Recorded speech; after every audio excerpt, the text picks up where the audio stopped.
Okay, I want to close with a question about the coming election. You were a skeptic of the final result in 2020. I think you raised a number of questions about whether Biden won that election.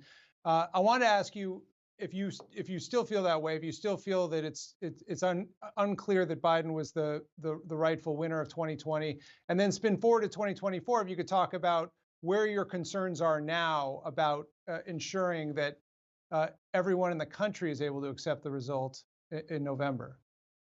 But once again, you've misstated my position on this. What I said, and I held a hearing on this, examining the irregularities of the 2020 election. It is indisputable that there were irregularities, observers who weren't allowed to observe. Just in Wisconsin, we had balloting in the park, not allowed by law. We had problems in our nursing homes. We had 270,000 absentee ballots unlawfully cured by election clerks. We had Zuckerbucks pretty well have his individuals take over the Green Bay polling place where they had total control of the absentee ballots. There were all kinds of irregularities.